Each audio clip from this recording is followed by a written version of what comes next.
welcome back to Cafe for Nerds with Lucy and... Oh, Jamie. Oh, Jamie. Forgot my name.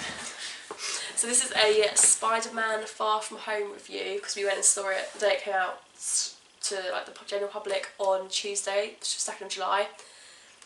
And so this is our... At 8:23 PM. This is just our take on it. So yeah, this basically is what we the think. usual. Yeah, so just what we think went well, what we think they've improved on, how it handled the fallout from Endgame, which we thought was a big issue, because we were like, how's this going to fit in? How's he going to come back and actually want to be doing anything? Yeah, where's everyone going to be like? And they did handle it very well. And putting Nick Fury back into the mix as well after he's sort of been so, out of the game for so long. Samuel Jackson was happy about that. Yeah. Been complaining for a few years that he's not been involved anymore. He's literally been like benched for years, isn't he? Yeah. And he's finally... He's got the... Actually, no, Captain Marvel, I guess because that was set back like before the other films. I say I wouldn't really count. But, so we went in the film. I knew it'd be good. Yeah, I think we both went in with high hopes. Because they always, Spider-Man films, Tom Holland's amazing. But I really liked Homecoming. Same. But I liked the stakes in that, they were lower. But I didn't think going into this that I was going to enjoy it as much as Homecoming. And yeah, you always have that worry about the sequel. Yeah, like it's like very rare that a sequel tends to be good. I think like really the only one I can think of in the Marvel universe is Captain America. Winter Soldier is the only one that's better. Like Guardians of the Galaxy 2 is kind of like on par. I mean, Iron Man, the first one's just the best film out of that trilogy. But yeah, so we went into it. And obviously Thor: Dark World is probably like widely considered the worst Marvel film. So yeah, we went into this, we came out, and actually I was shocked. I didn't think this was going to happen after Endgame. I thought, you know what would be nice, relaxing film to watch. Yeah. Where you can just put your feet up, like kind of like that, back to like that kind of teen movie, like humour, like light-hearted jokes. It did kind of seem like that in the trailers with like the school trip around Europe and everything. Exactly. But yeah, so I think we're going to go get into it and say basically what we thought. So it was quite an average MCU film. It was 2 hours 9 minutes. Didn't feel that long, I don't think, but I thought it was perfectly paced. No, it went by quite quick. That's because we enjoyed it. I think there was a lot of action. There was a lot of humour and jokes, and it was because it flicked from different locations really quickly. Yeah, I think that's one thing it did quite well actually. Yeah, I did like actually. I thought it was going to be a bit, you know what? It was nice to see something happening outside of New York. Exactly. 2 hours 9 minutes. I was happy with that. I would have been happy if it was longer. And it was directed by Jon Watts, obviously, who directed Homecoming, so it was very consistent. Yeah, so it was nice to see him kind of bring these characters back and develop them how he wants. It's always good when a director stays with like a sequel or like the trilogy, because they actually get to tell their own arc. Exactly. Whereas like, instead of subjecting them to one film, telling an arc over one film is quite hard, whereas this definitely felt like it wasn't a completely different feel to Homecoming, but there was definitely some character development, some kind of like almost maturity from Peter Parker. A bit of evolution there. It wasn't stale. You didn't just think, oh, it's just the same It wasn't film. like you're like, oh yeah, exactly, we're watching the same thing with, you know, slightly different characters involved in a different setting. It was actually like, you know, although the theme was like the same because it's obviously the same director, it was very much like you could tell part of the differences. It wasn't a friendly neighbourhood Spider-Man film. And even down to like the motivation of Spider-Man, obviously from Homecoming, he's really eager to be out there and helping everyone. He's like, you know, he's even like helping old ladies cross the road and stuff. And this, he's like, no, I just want my like summer holiday. I want to focus on being a teenager like everyone else gets to be. And I was surprised how many times actually where they were like, we need your help. After Endgame, you would have thought he'd step up, but there were so many times, obviously before the third act, where he's just like, no, leave me alone, I don't want to do this, I want to go and get the girl, I want to go and enjoy myself, my friends, and have the best time, and everything goes wrong for him in this film.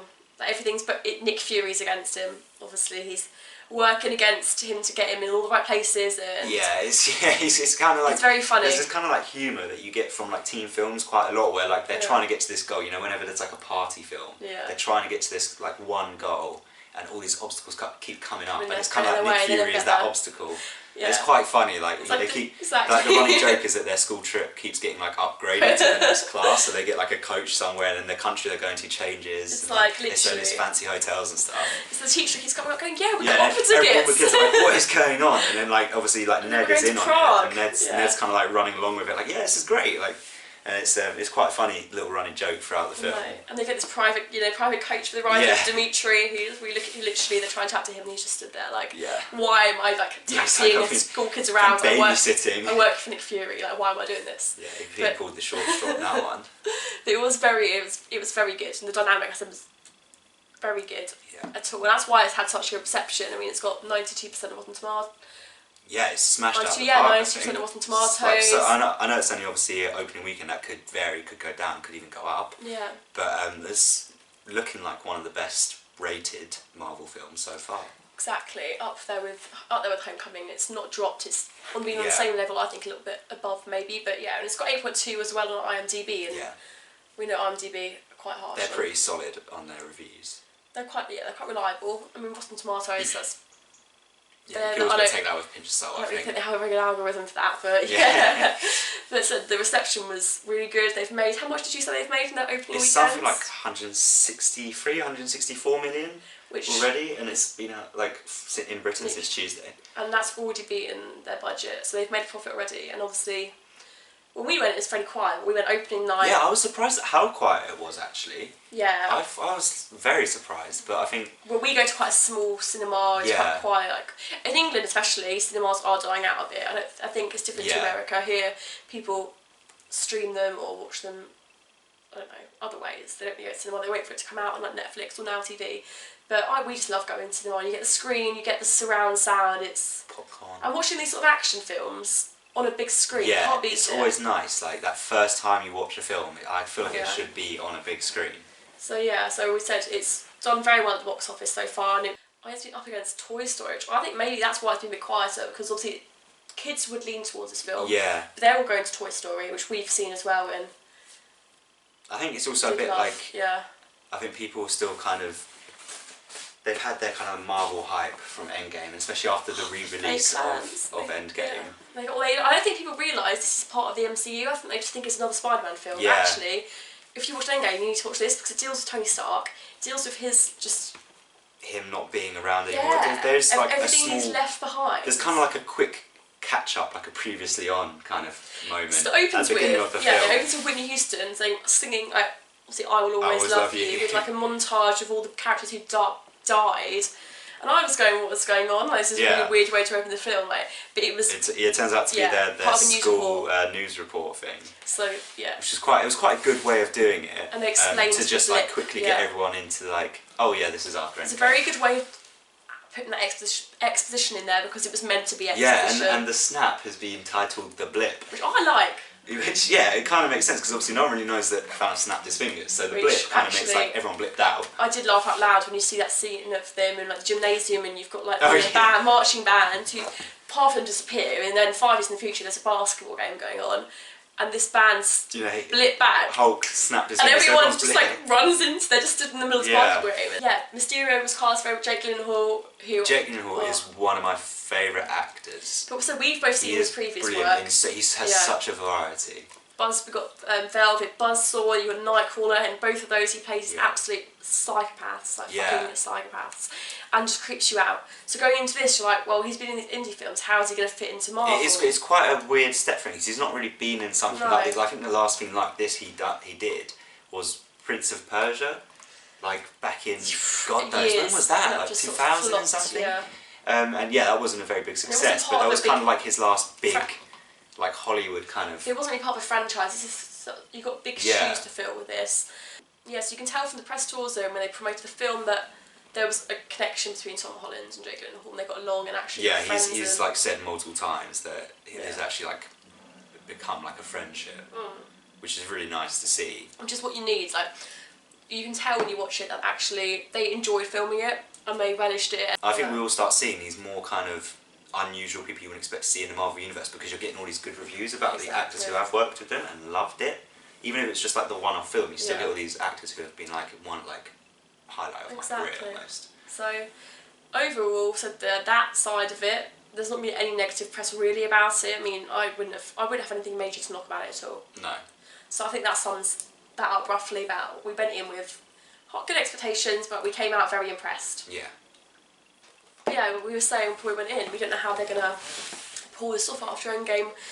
Yeah, it was a bit of it's quite a massive thing to follow up. Huge not just thing. for like the actual film side of things, but like how they're going to tell the story leaving this kind of like world-changing event from Endgame. Exactly. And I think it was kind of briefly covered about like the whole people who got blipped 5 years ago have to like resit the year with these people who are younger than them who are now the same age as them, and like one guy says like his younger brother is now older than him or something. Yeah. So it's kind of like it's briefly covered and then it moves on a bit. But it's mainly like the whole film, Peter Parker's just followed by like the ghost of like Tony Stark. Yeah. All these murals everywhere and graffiti. One thing I didn't think they did that well actually was the kind of PTSD kind of side of it. Like there's that moment where he's doing the fundraiser at the homeless shelter with Aunt May. Yeah, and he's doing all his pictures and autographs, and all these people like asking him questions and stuff, and it kind of like does like flashing back to him, and he's like, oh my god, like what's going on? He's like, oh, I need to leave, and he jumps out, and it's kind of like I felt like they kind of ripped that straight from Iron Man 3, but didn't do it as well. But the thing is like, I feel like they should have done something a bit, because also it didn't really come into play later on. He didn't really have any other freakouts about it, despite the fact it was mentioned. No, when he met Mysterio in Venice, he threw himself into it. He wasn't hesitant. He wasn't like, wait, I'm not ready for this. I mean, obviously later in the film, but when it comes down to it, he wasn't just going to stand by. But I think the main point was that he has this. He's young. He's got this huge pressure on his shoulders to step into Tony's shoes, and everyone was saying, who's going to be the next Iron Man for the city? We need a hero we can all look up to, and who's going to be there? Like, you know, because he's going to have a big presence, but actually he's got his own life. He's not had a chance to live his life like Tony Stark did. Yeah, like, you got to remember, like, in the films, he is only 16, 17. And he didn't choose this lifestyle. Like, I mean, Tony did. Yeah. Tony chose to be Iron Man. Man. All these other heroes we've seen, they've been, like, middle-aged kind of, like, people. Like, they're well into their life. Like, they have like nothing 16. Else to experience now. They've gone on to the next thing. Like, he's literally... 16. Yeah, he's experienced nothing. And he's all of a sudden having to save the world. And he's got his crush on MJ. Yeah, he has this plan for summer, which is really cute, but also, like, I don't think it's totally like cringe. Work for anyone. But it's so true, because I think he wants it to be perfect, so nothing's like romance ever perfect. Keeps going wrong. There's this other like interest that he's jealous of this other guy. It's quite funny to watch. Brad. We've all been there. The real villain of the film is Brad. Brad's a dick. We all know it, Brad. Also, you have the MJ storyline as well, and they have a little kiss at the end. Yeah, and that's quite a well done storyline, because it's not the kind of cliche MJ we've seen in the like the Sam Raimi. But Zendaya plays her really well, and she's a bit quirky. Knows who she is, doesn't rely on any man to come and save her. You know. Yeah, I mean, at one point she's running around London with a mace. Yeah, wielding a mace. Sweet. Going to save Spider-Man. So. Exactly. So she's a good role model, I think, to have in the MCU. And I love the fact that they do share this kiss at the end of the film, and it is like a really awkward kiss, which is perfect, because everyone when they were 16 had that first kiss, and it was just like, oh, don't make me remember, don't make me remember. Yeah, exactly. Everyone cringes about it. Yeah, like they're peck. It wasn't like this big romantic kiss like you got in the first Spider-Man with MJ and Spider-Man hanging upside down and stuff in the rain. Which, no offence, no one that would be awkward as well, I think. Have you ever tried kissing in the rain? It's really weird. You're just like. I'm more concerned about being upside down. The blood rush you'd get in your head. So we said the character arcs were like MJ's she opened up at the end, and she's always quite, even though she's this like independent girl, she opened up and she's like, you know what? Yeah, it's all kind of. She uses humour as like a defence mechanism, and she said, and obviously Peter opened up and said, I really like you. Yeah, it was there was like a really cute moment for him and her together. It was just innocent, and it was but pure. I think the standout character for me was definitely Mysterio. Same. Like, even though his motivation wasn't, like, if you look at it at face value, his motivation isn't very good. The fact that he was like, oh, Tony Stark fired me, I want revenge. He called my machine bar. Yeah, it's like, it's a bit stupid. Then you come look at it, and like, you see these like characteristics of him, and he is like a psychopath. Yeah. One thing he says to one of his group, his teammates, where he's like, oh, I never wanted to kill Peter Parker, but you've made me have to do this, because part of their like facade. Yeah, they're like they use these drones to create the illusions, which I think is the brilliant take, like a modern take on Mysterio's illusion, like and they used creating powers. Edith, which is even in death, I'm the hero. It's such a Tony Stark thing to call it. Yeah, it's just Tony Stark's, like, I don't know what it is exactly. It's like this weaponised drone system. Everyone says, oh yeah, he realised after Age of Ultron you can't put a blanket around the world, but what does he give Peter? Yeah, literally gives him a way to protect the whole world. Because they use these drones to create the illusions. In one of the battles between the supposedly real elementals, Peter damages one of the drones without realising, and MJ finds this part of the drone, and they're like messing around with it on the street, and it releases one of the projections. So they figure it out, and then obviously Mysterio's team find out they figured it out, and Mysterio's like, well, no, I have to kill them. The drone's broken, they can track down what part of it's missing and where. And he just kind of like, he really switches from like trying to be like, everyone loves me, and then he'll just switch on everyone and be like you're kind of scared, like shit, like this guy's actually mental. Yeah, that's where Jake Gyllenhaal actually comes into it, and you're like, he plays these roles so perfectly. Because even his facial expressions, the way he says things, he's so too convincing. But even the way he says things and his facial expressions, they're all brilliant, and the costume, Mysterio's costume, is on point. Oh, I can't believe they went for such a comic accurate costume. The fishbowl. It was amazing. And like, obviously a lot of it is the illusion. And it is actually, there's quite like a nice twist that he has a real costume made up, but most of the time he's projecting his costume onto himself. He's wearing one of those mocap suit. Yeah. Which is quite funny. He's got like a microphone on, he's walking strutting around. So he's still got like the fish head kind of thing, but it's like a clear mask. Yeah. And he's got like a microphone, and then the costume is just like projected onto him. So it's like it's what I mean by like a modern take on it. It's brilliant. It's using modern technology and then kind of just like vabbing it up a bit. It starts glitching out at one point, and he's like, "What's this?" Like, his arm like starts twitching. He's like, "What's going on?" And it starts flickering. You can see through the illusion. And they're like, "Oh, one of the drones has been damaged." Because what he relies on is what everyone sees. He needs everyone to believe in the illusion, and like the public, the press who give him the name Mysterio. Yeah. And everyone who calls them Spider-Man, they call him Night Monkey. Night Monkey. In his stealth suit. Because he doesn't want everyone to figure out that Spider-Man's basically following them rounds on their class vacation, so Spider-Man can't be seen abroad. So so he gets his stealth suit. That's the reason he has the black stealth suit, is because he doesn't want to be wearing the traditional Spider-Man.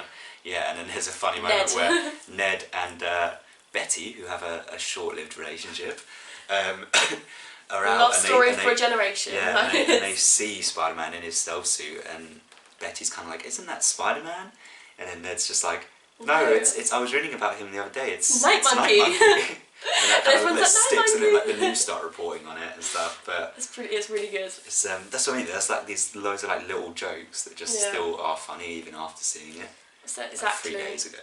I know, and like the whole, all the characters. Like Happy was really good in this because he sort of took over. I was glad Tony to see Stark. Happy back in a bigger role. We haven't seen him like that since the first time, man. And he sort of took Peter under his wing a bit and said, "You know what? We all miss him. I miss him too." We've seen from in Homecoming, Happy was so like distant from like Peter, like not answering his calls and leave me alone. And now he's actually like, he actually comes to rescue Peter at one point. Like Peter gets a bit sidetracked, ends up in a different country. Doesn't know who to trust because of these illusions. Yeah, doesn't know what to believe. He calls Happy, and then Happy shows up. Like he literally saves Peter. Yeah. Like in a way, he saves the day, and then like they have this real nice heart to heart in this like private jet about how Peter's feeling like lost without Tony. Like he's lost his mentor. And he doesn't think he can. He's like, I can never be Tony Stark. Yeah, he's like, everyone's expecting me to live up to him, and Happy's kind of like, you can't. Like, you're not going to be Tony. He said, I was Tony's best friend, and yeah, he was like Tony was a wreck. Tony second guessed everything he did. He said the only thing that he was sure about was you. The only decision he made that he didn't second guess was bringing you into the Avengers, giving you his responsibility, and actually leaving his legacy in Edith to Peter, because he knew that actually he was what the world needs, and even though Peter doesn't know it, that's the exact reason that makes him perfect for the role, because he's not got any other intentions or motivations apart from he just wants to protect his family and his friends and everyone in the world who's at risk from, I don't know, threats. And he's just Happy was very affectionate, but also he was getting closer to Peter because of a certain summer fling, they said, Aunt May. Yeah, so we said that the film was very well paced, So I think largely that was due to the action sequences, which were really even like the smaller ones, like the one in Venice, which we see in like clips of in the trailers, and then there's one is it in Prague, I think? Yeah. And they're both like these kind of smaller like action sequences. They're really interesting to watch. There's a lot going on, and then the really good one, like standout one, was the third act final battle against Mysterio in London. Big up.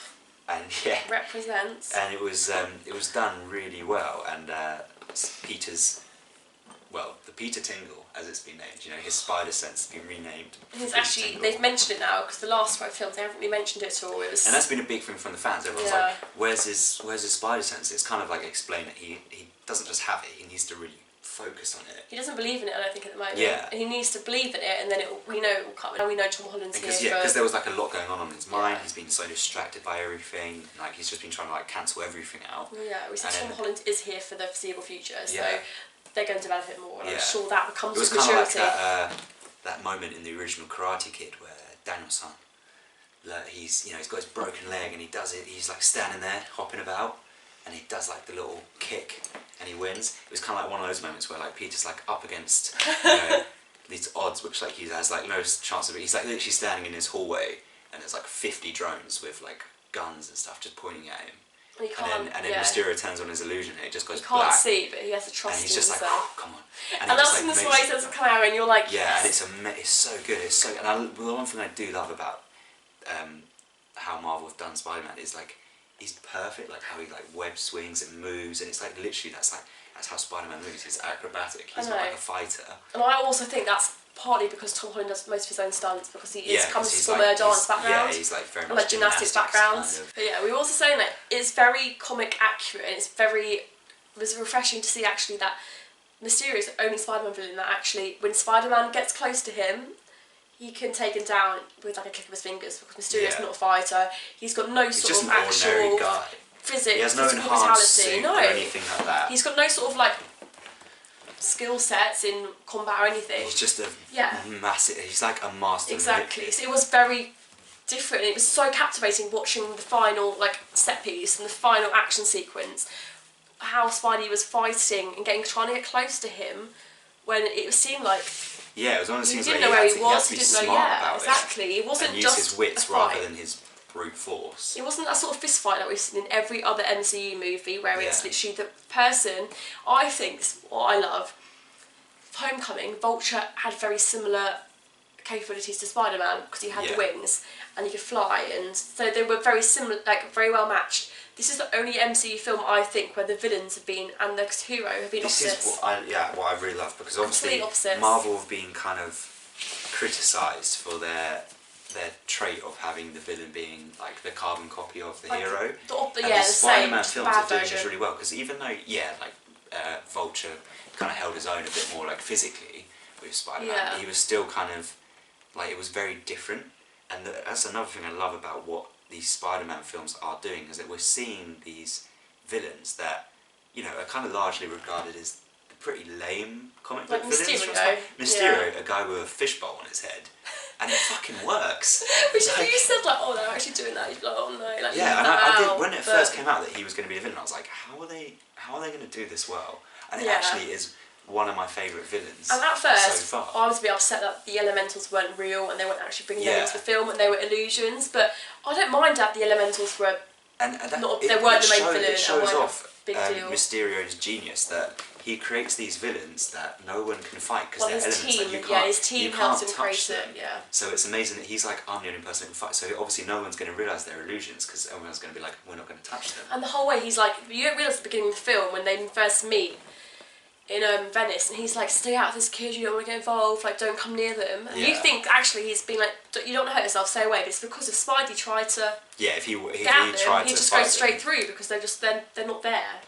It is brilliant. Just really well thought out how they used Mysterio. And I have to admit, one of the saddest things is that they killed him off. Big spoiler. They did kill him off, but we didn't actually see an on-screen death. We saw him close, we saw him sort of look like he's dying, but... Yeah, Then but I feel like I don't feel like Jake Gyllenhaal, even though he loved filming it, I don't think it's the kind of, he's not the type of person to sign up for a contract. I saw this meme and it's like Jake Gyllenhaal like collecting his check from the MC before he goes back to his indie films. Yeah. He's just like grabbing it and running like. Because the twist, obviously, in the mid-credit scene, I think we'll just say this now, the twist basically is, well, you would have seen this, obviously he's setting up Spider-Man and the whole thing at the end. In the final fight he says like, oh, even if you beat me, like I've got contingency plans and stuff. You're like, what does that mean? And then right at the end, he's swinging through New York, having a great time. With MJ. He's playing with MJ. Yeah. It's really romantic. He drops her off, jumps on, and then on one of like the massive screens. You're like, like kind of like a Times Square kind of like style screen. New York. Yeah, like it's just a brilliant moment. It's this great moment, which I was so happy to see J.K. Simmons reprising his role as J.J. Jonasson. Yeah. That was a mouthful. It was just such a good mid-credit scene, and literally, you look at him, it's this, like, video that Mysterio takes of himself as he's quote-unquote dying, saying, look what Spider-Man's doing, and he alters this footage. He frames Spider-Man for the whole drone attack thing. And Spider-Man's... And he cuts together a part of Spider-Man Spider-Man tries to execute the order, and then he replaces the audio. Drone order, he replaces the audio with attacking instead of... Basically saying to let it rip on London and for the drones just to go mental and destroy everything. And then there's just he just uses the dialogue of Spider-Man going, execute them all, when he's referring to the drones, but it looks like he's referring to the population of London. And he basically says Spider-Man's going to murder me. Yeah, and then it glitches out, and then you're like, oh, okay, well that's not so bad, he can come back from that. And then he pops back on the TV and he's like, oh, one last thing, Spider-Man is Peter Parker. And then the picture comes up, and you just see Peter Parker's face. He's just, because the whole film he's going. We're like, oh, we're happy for him. He's doing well. He's finally got over. Like the comics, he's literally a masked superhero. He's going back to his roots. He doesn't want to be in the limelight. He wants to protect his family. This is good. We haven't had a Spider-Man like this really before. Yeah. And then no, they just out him on the second film. Yeah. And I'm very much torn on this because. They I don't think it should have happened so early. They will have an idea where... They probably have 20 years and they know where it's going. But I just feel like it's too soon in the Spider-Man... Because, so he's going to get his trilogy. Yeah. But I would bet money on the fact that it's not going to be he gets his trilogy and then they don't do Spider-Man anymore. He's going to be a reoccurring character. He's one of Marvel's biggest characters. At the end, obviously, he does pick up the mantle and he's like... Yes, it's Spider-Man is... Marvel's version of Superman in terms of popularity. He's so well known. If you say anything to Spider-Man, if you say Spider-Man to anyone, they may not know that he's Marvel, but they'll know who Spider-Man is. He's probably second to Batman, the biggest. Yeah, I think it is it's one of the stats is he's got one of the biggest selling merchandise kind of things in the world. Yeah. So probably it's obviously going to keep popping up in the MCU universe. The mid-credit scene, I think it does open it up to more, because if you're going to have a new Avengers, you need the leader to be exposed in a way, because they have to take the brunt of the press, negative reception from everyone. They have the leader, like Tony Stark or Captain America, they have to be known. And I think if Peter was going to step up, if he's working with other heroes who are out there, it's not going to work. They're not going to respect him. So I feel like he does need this, and it will make him mature as a character more. Maybe some of the next films we see, they might have slightly more violence in them. People might you might have more. That was the one thing. Collateral. It's interesting to see where they'll go with the Spider-Man storyline now that he's been outed, and how he's going to come back from that backlash of the. I like that twist. That's what I mean. The shock wise. Oh, I didn't think it was going to live up to Endgame, but you have that, and then we waited. Oh my god! We waited, and you were like, "Oh, are you sure it's a post-credit scene?" I went, "Yeah, I know there's two." So we waited. And it was, disclaimer, one of the best post-credit scenes ever that Marvel have put in a film. It's not because of shock value or anything. Well, kind of shock value, but it just opens up so much, and I'm so happy with this because I really think I thought they missed the opportunity in previous films just to get it out there. We don't know what to believe now. We don't know we've been lied basically, to. Turns out, Skrulls are on the Earth. So there's this scene of Nick Fury and Maria Hill driving in their car, and then Maria Hill kind of turns to Nick Fury and she's like, "Oh, you're gonna have to tell him." And he's like, "No, it's fine." And then they start calling someone, and this phone answers, and then all of a sudden, like, Nick Fury and Maria Hill turn into Talos and one of his other Skrull minions. So yeah, there's the Skrulls are on Earth, and we don't know how many of them are on Earth. We don't know what they're doing, other than Talos. We don't know how long they've been playing Nick Fury and Maria Hill. We don't know how long. There's been a lot of debate online, but whether it's been since Age of Ultron, have they been since playing it's other recent, people? since after Endgame. But there's all these conspiracy theories that are coming out. It turns out that it cuts to Nick Fury on some spaceship, which is full of Skrulls. And Skrull ship, so all this like technology. this kind of like, you know, 30, 50 kind of Skrulls we saw at the end of Captain Marvel have now grown into this like. It's been what, like 60 years since then. So there's a full-on population of Skrulls now.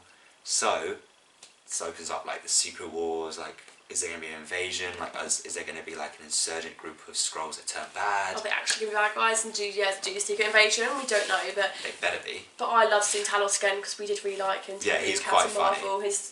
He was kind of like very good. It was so yeah, exciting things to come in the future from Marvel. We don't know what to expect, but I actually preferred this film to if I was to give Homecoming, I would have given it a 7.5 out of 10. I would give it, just because it was. It was an amazing film. It's a good introductory origin-ishy start off film. First, probably what we're going to be getting is I think it's a Spider-Man trilogy. I think they'll do another film that will end this arc, and then they'll take him somewhere else, like a new Avengers team. But I would go back to it. I would probably give Far From Home. I'd probably agree with IMDb and give it around an 8.2. Yeah, I would definitely say it's up there in sort of 8.5. I loved it. Yeah. I thought everything about it was great. They surprised me at how well they did Mysterio. That scene in the middle when Mysterio, with it, Spider's in the warehouse and Mysterio there's a standout scene from the visual effects. You loved that. You were just sat on your seat. I was like, you're sat there thinking you're in this kind of experience, like.